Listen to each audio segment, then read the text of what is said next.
Okay, we're here to talk about the officer-involved shooting that happened on February 28th. Before I go through the PowerPoint, though, I'd like to offer the podium to Mayor Kapsakevich if he has no. Okay. Also in the room we have my boss, my new boss, Safety Director Brian Bird, and the Deputy Safety Director Angel Tucker, as well as my executive staff here.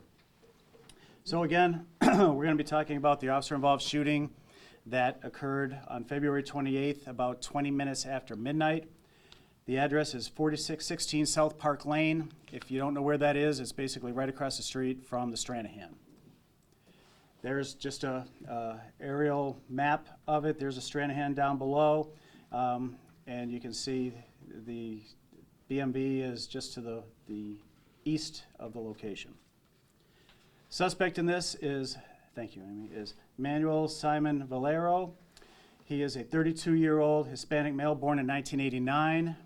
Last known address is 223 Cherry Street in Findlay, Ohio. His criminal history, he had an assault charge out of Toledo and an OVI and other various traffic offenses out of Maumee. We'll identify the first officer involved is Officer Michael Futrell, 31-year-old black male, hired with TPD in February of 2015. He is a certified field training officer and was working Unit 830, which is a one-man unit out of the Scott Park District Station. He fired 2 rounds from his departmental issued firearm, and he has no active discipline in his folder. Involved officer number 2 is Officer Ian Hodge, 36-year-old white male who was hired in July of 17. He is a certified crisis intervention team member since 2019 and works the addition or the neighboring beat of Officer Futrell, Unit 831, again a one-man unit out of the Scott Park District Station. And the discipline he has in his file is he was charged internally for unauthorized use of a firearms last year, where he accidentally discharged his firearm in the locker room, one of our locker rooms. We'll now move on to the 911 call and then to the radio traffic of the officer. 911, where's your emergency? I live in an apartment that Heather down in Reynolds, and there's lots of gunfire going off right now. Okay, are you able to tell like which direction it's coming from? It sounds like it's like northeast from where I'm at. Definitely a high caliber gun. It's not fast, like it sounds like somebody's outside messing around, like it's been at least 20 shots. Okay, what was the name of the apartment complex, just so I can get through? Heather Gate Park Place. We're right across from Stranahan. But it sounds like it might be more towards like what is it, Eastgate or Key or whatever is right there.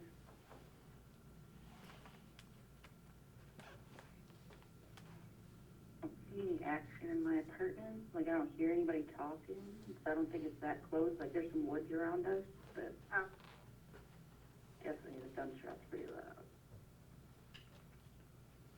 Okay. Somebody just one gun. Were you able to tell like about how many shots there were? There's been at least 20. I was watching a movie and I thought it was the TV, so I got up to turn it down because it was late and it was outside. I don't know how long it's been going on, but it's been for like the past 5 minutes.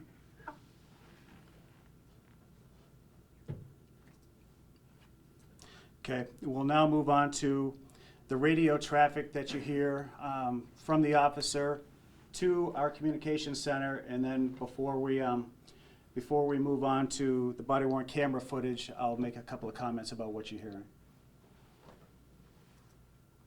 830, let's repeat, please. Must be in the area of the gunshot. Yes, so we're getting them 4688 South Park Lane, and they were saying sounded like east of there, and also coming near from Stranahan.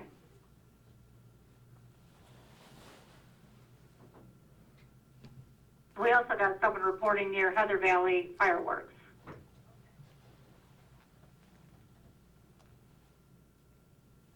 You can put me out here, 4616 South Park Lane, somebody shooting off fireworks.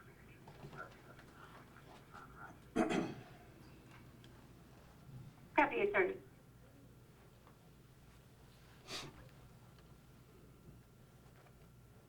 can you hit Stairway 4616 South Park? Already out, thank you.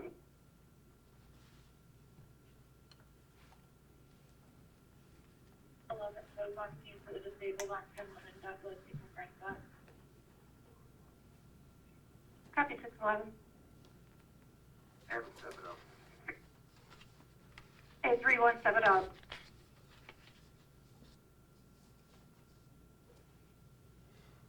Hey, Drew, and you copy 7 up. Yep. 05. 605. 720, just going. 720.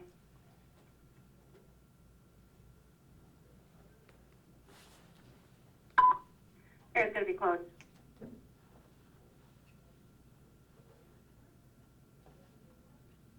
Checking your safety, 830. Sounds good, you might want to send somebody else if you got a high. Okay, I've got 3 units of drought.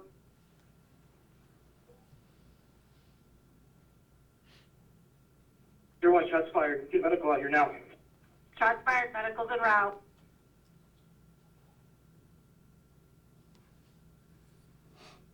Okay, 30, looks like he's gonna be shot in the arm and in the chest.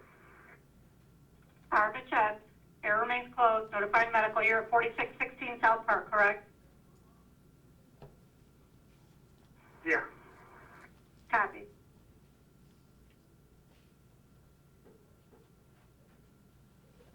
Okay, 30, minus chest view. Okay, 830, repeat. Applying a chest view. Copy. Okay. Couple of things to note. When the dispatcher was checking the safety of the officer, and the officer was saying, you may want to send someone else, he has a knife, you could hear in the background, and if we haven't gotten you the audio and the video, we'll obviously get you all that. You'll hear, shoot me in the background. Also, at the 2-minute and 38-second part of the recording, you'll hear applying chest seal, which is we carry a trauma pack with us, meaning that the minute the threat was over, the officers immediately began administering life-saving measures to the suspect. Now we're going to show the body-worn camera footage of both officers. I want to warn you, it's graphic. You see an officer, firing his firearm, and you also see a suspect trying to stab himself twice. So we're going to show both of those videos, and then I'm going to break down what you saw and try to put some context to that.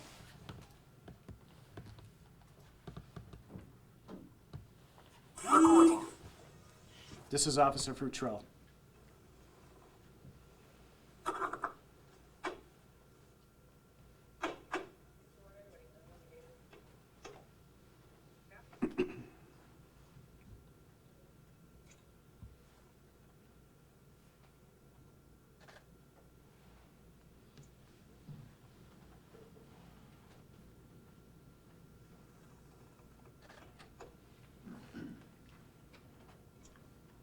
You can put me out here, 4616 South Park Lane. Somebody shooting off fireworks, and could you start me another crew if one's not around?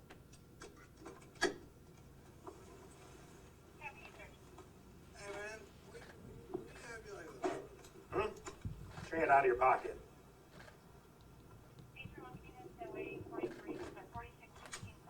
Alright, step off the tailgate. Just quit putting your hand in your pocket. Oh, my hand on the pocket? Yeah. Like that? Yep, go ahead and step off the tailgate.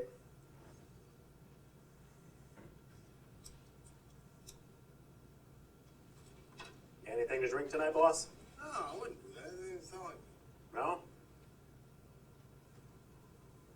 Why you Alright, don't do go ahead and step off tailgate. Well, I told you to quit shooting fireworks off, and you're still doing it. it? Am I? You just did it after I told you not to do it. Bro, it didn't sound like me, man. I'm sorry.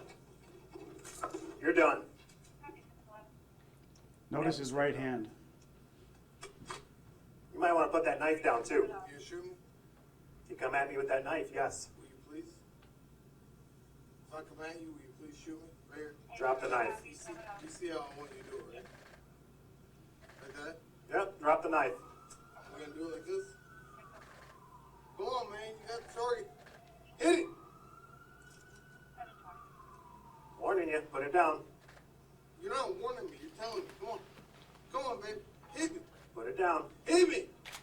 down. Come on, baby. Right here. Please? Put it down. Please? Put it down. Come on, man. You're not stopping me. Just please. Hit me. Hit me. Put it down.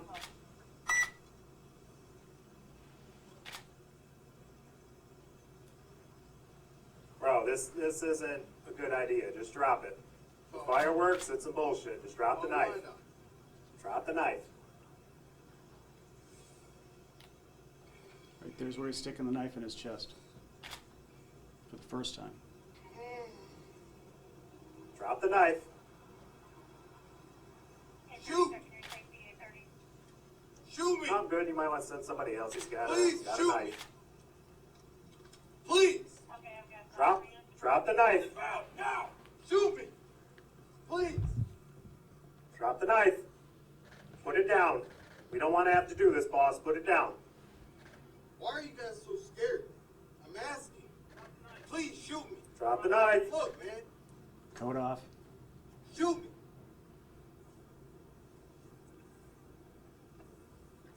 Watch right now. Telling you, man, don't. Not a good idea. Go.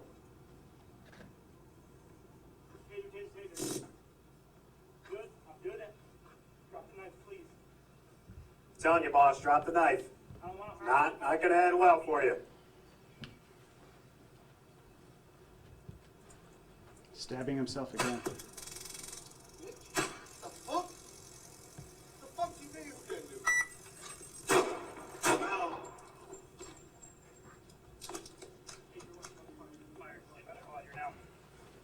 Shots fired, medicals aroused.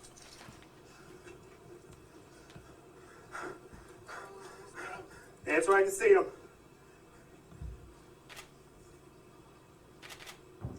8:30. Looks like he's gonna be shot in the arm and in the chest. Arm and chest. Your remains closed. Notified medical. You're 4616 South Park, correct? Yeah. Okay. How you want me? Stay where you're at, man. Oh, my Look like he dropped it over there. Try to get it. Chest seal. God. All right, we're gonna help you, man. Come on.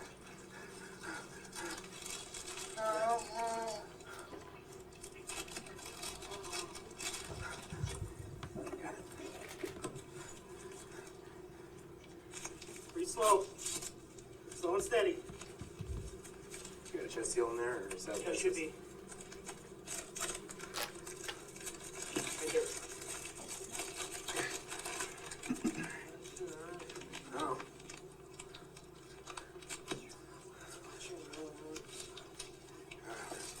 Apply some pressure on it, okay? Just keep breathing. Breathe slow, okay?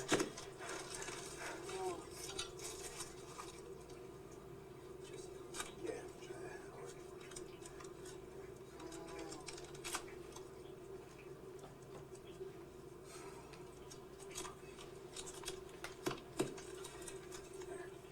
Back it on there.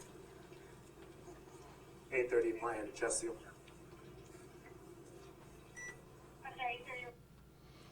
Okay, now we'll move on to Officer Hodge, the backup officer who fired his taser. 720.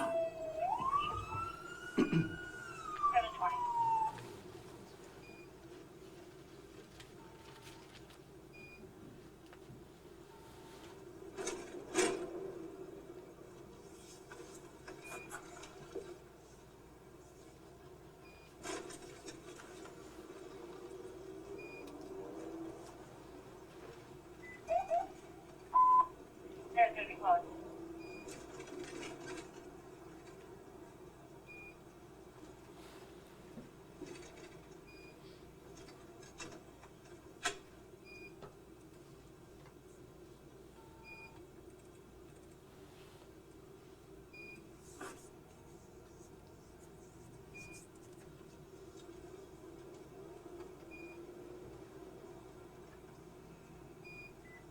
Hey, 30 second, your safety, 830. I'm good. You might want to send somebody else. Hi. Okay, I've got 3 units of route. On the ground, now! Shoot me! Please!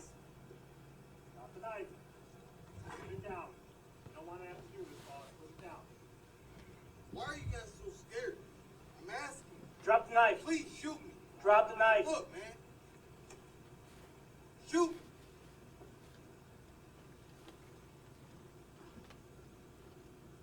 Telling you, man, don't. Not a good idea. Go. Taser, taser, taser. Good. I'm doing it. Drop the knife, please. I'm telling you, boss, drop the knife. I don't want to harm you as much as you don't want to harm me, man.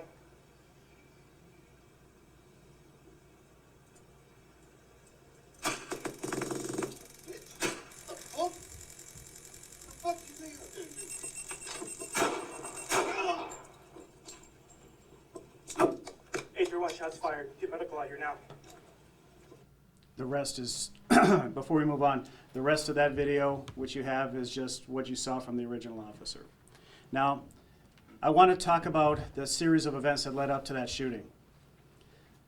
You saw when the officer pulled up, it seemed by the tone of the suspect's voice that he was intoxicated.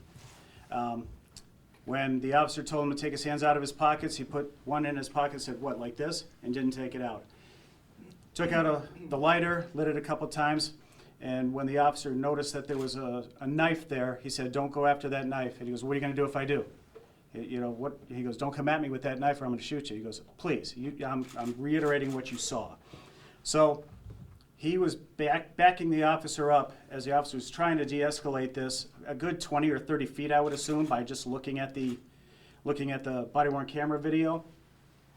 The whole time, drop it. This is bullshit. This is all about fireworks. Let's stop this now.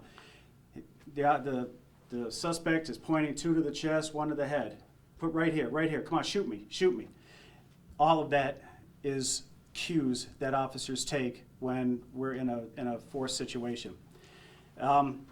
He said at the 224 mark of the video, "You're not going to stop me." Another thing that the officer is taking in as he's getting ready as we're trying to de-escalate. We see him stabbing himself twice, one at the 251 mark, and I didn't note the second time. So again, adding up. One of the most telling ones, and I asked you to look at it specifically, at the 327 mark, he took his hoodie off and he does this. Anybody in this room who's been in a fight knows we're getting ready to fight. That is another cue that we train our officers on to look for. You even heard Officer Futrell, when he did that, come on, man, you don't want to do this, because he knew what was about to happen. Officer Hodge shows up, and did you hear the little brrr at the beginning before the taser? That's called an arc test.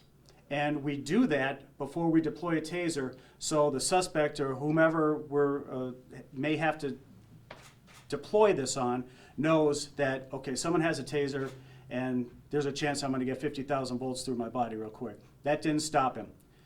That taser was fired twice, and you saw the suspect literally rip them off, saying, "What the fuck do you think that's going to do?" And you see him walk to the other officer, Officer Hodge, who fired the taser. It was at that moment that Officer Futrell decided that he needed to deploy his firearm. At that stage of the game, we were at an apartment complex. That defendant could have ran into an apartment. It could have been a barricade situation. There's families that live there, and the officer made the decision to end that threat right then. And I think to their benefit, they actually, the minute the threat was over, guns went away, they went and they got first aid, and they put that chest seal on, which could have led to saving that man's life. So there's a lot of things that happened in a very short time, maybe 2 minutes at the most. So they de-escalated as much as they could, and unfortunately, based on the actions of the suspect, that's how the incident ended. We'll show some still shots real quick. Amy, can you dim that real quick? Again, you'll see the knife right there in his right hand. Right there again, this was before he took his hoodie off. Again, holding it there at his side.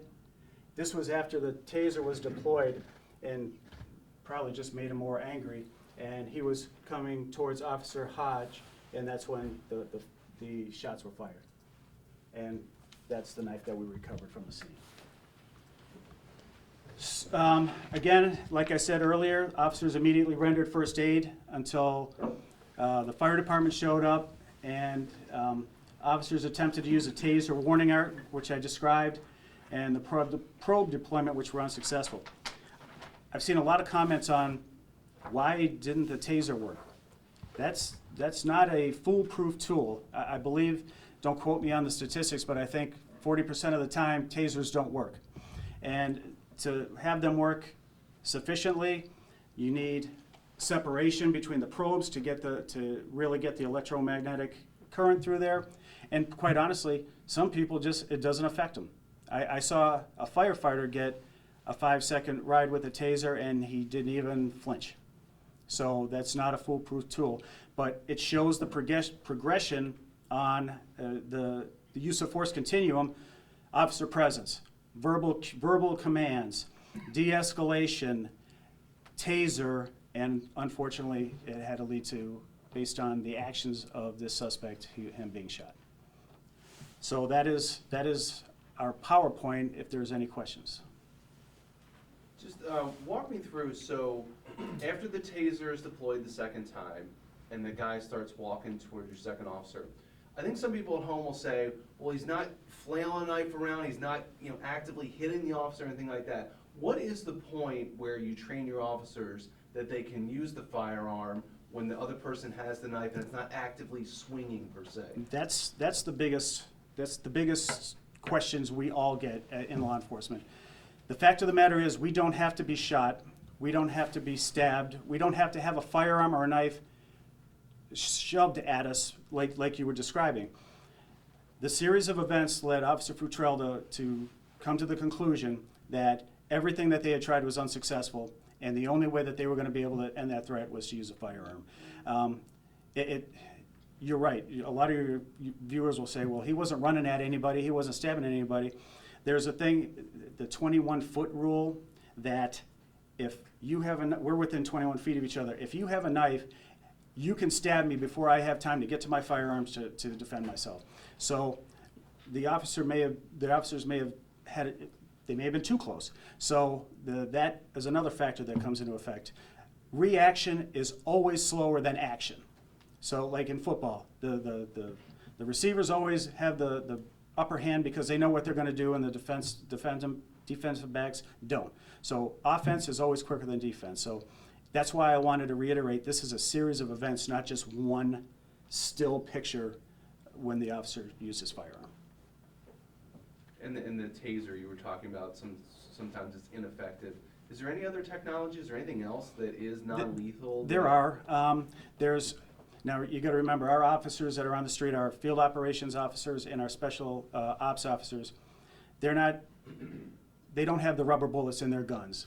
They don't have foam guns. There's some technology out there that's like a lasso that you shoot out and it wraps around the person. We're always looking at alternates to use of deadly force in our firearm, but they didn't have any of that technology with them. They used their voice, they used their presence, they used their taser, and that is the progression on the use of force continuum.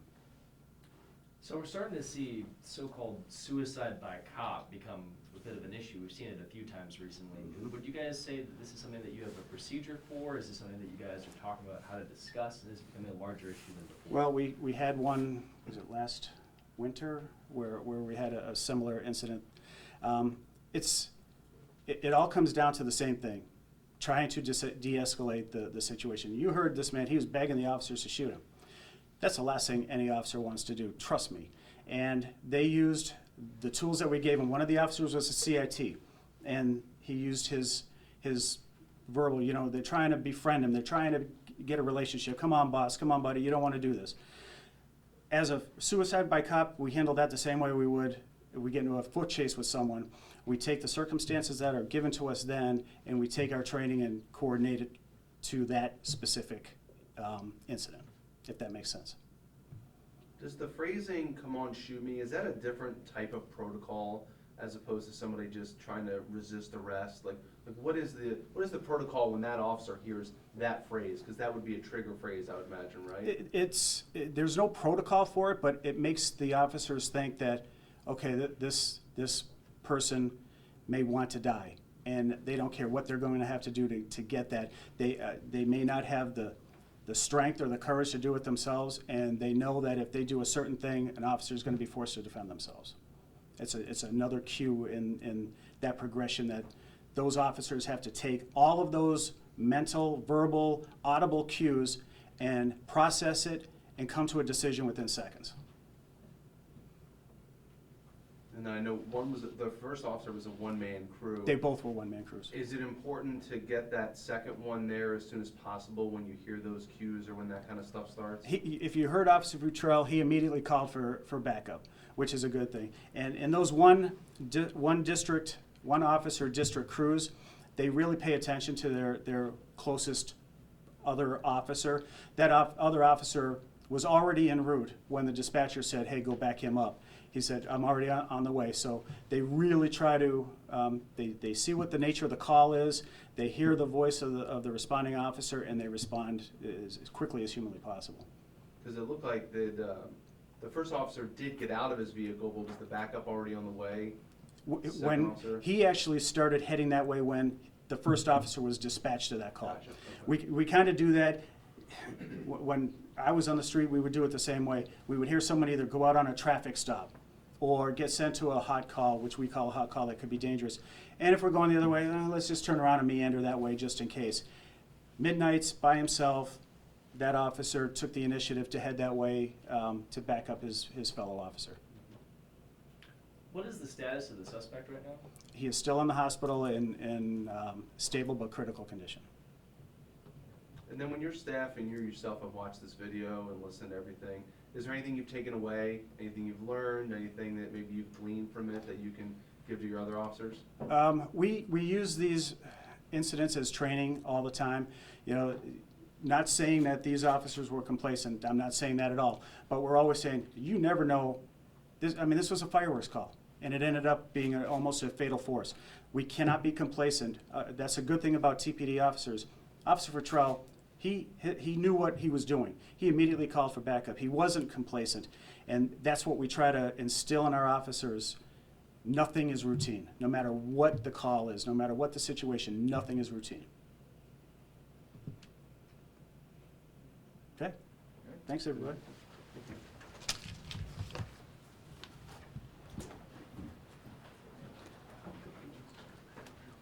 Yeah, if you got a chance. Thanks, Sean. Thank you.